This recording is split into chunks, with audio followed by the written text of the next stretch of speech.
Module 2 provides an in-depth examination of the core instructional design models and frameworks that guide the systematic planning, development, implementation, and evaluation of effective instructional experiences. This module explores the theoretical foundations, practical applications, and comparative strengths and limitations of prominent instructional design paradigms, enabling you to select, adapt, and implement models suited to diverse educational contexts and your needs. You will analyze models such as ADDIE, ADDIE, and Carey, Kemp, backward design, and contemporary approaches, including Agile and Rapid Prototyping. Through detailed case studies and real-world examples, the module emphasizes the importance of aligning instructional design with learning objectives, assessment strategies, resource availability, and continuous improvement mechanisms. The module also covers how instructional design bridges theory and practice by integrating your analysis, task analysis, content sequencing, media selection, and evaluation planning into a cohesive workflow that supports engagement, knowledge retention, and skill mastery. Detailed Content 2.1 Introduction to Instructional Design. Definition: Instructional design, ID, as the systematic process of designing, developing, and delivering instructional materials and experiences. The role of instructional designers, educators, and stakeholders in the ID process. Historical development of instructional design. From behaviorist roots to modern constructivist and technological influences. 2.2 The ADDIE Model. Overview of the 5 phases: analysis, design, development, implementation, and evaluation. Detailed exploration of each phase. Analysis: needs assessment, your profiling, task analysis, environmental scan.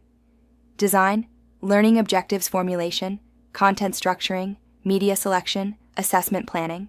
Development: creation of instructional materials, storyboarding, prototyping.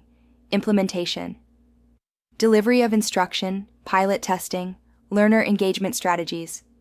Evaluation: formative and summative evaluation, feedback collection, revision planning. Strengths: structured, iterative, adaptable to various contexts. Limitations: can be time-consuming, may appear linear despite iterations. 2.3 Dick and Carey Systems. Approach: focus on viewing instruction as a system with interrelated components. Steps including identifying goals, conducting instructional analysis, analyzing learners, writing objectives, developing assessments, and revising materials. Emphasis on alignment and feedback loops. Application in complex training and educational settings. Comparative analysis with ADDIE 2.4. Kemp Instructional Design. Model A nonlinear flexible model with 9 elements addressing your characteristics, learning objectives, content sequencing, instructional strategies, resources, support services, and evaluation, designed to be adaptable and responsive to changing needs and instructional contexts. Integration of continuous feedback and revision cycles.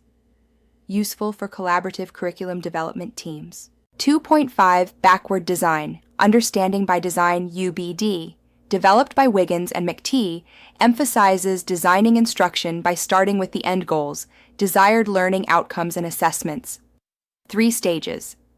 Identify desired results, determine acceptable evidence, plan learning experiences and instruction. Focus on aligning objectives, assessments, and activities for coherence. Promotes enduring understandings and transfer of knowledge. Application in standards-based education. 2.6 Rapid Prototyping and Agile Instructional Design. Agile principles applied to instructional design for flexibility, speed, and responsiveness. Emphasis on iterative design cycles, frequent testing, and stakeholder involvement. Benefits for fast-paced corporate training, e-learning development, and evolving content areas. Contrasted with traditional waterfall models. 2.7 Learner and task analysis.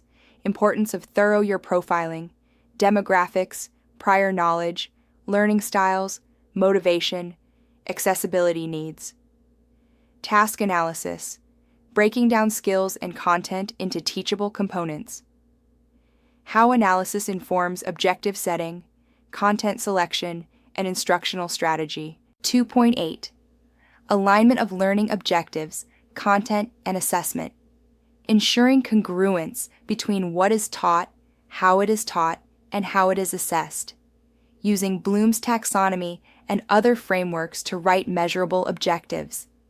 Developing authentic and varied assessments linked directly to objectives. 2.9. Selecting instructional strategies and media. Criteria for choosing strategies. Learner characteristics, content type, learning context, available technology. Comparing direct instruction, collaborative learning, experiential approaches, and technology-enhanced methods. Matching media types, video, simulation, text, interactive activities. To instructional goals. 2.10. Evaluation and revision in instructional design.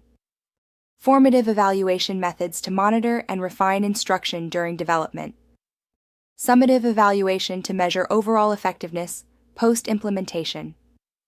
Using evaluation data for continuous improvement and scalability. Summary. Module 2 equips you with a comprehensive understanding of instructional design frameworks, empowering them to strategically select and tailor design processes for effective, efficient, and engaging instructional experiences.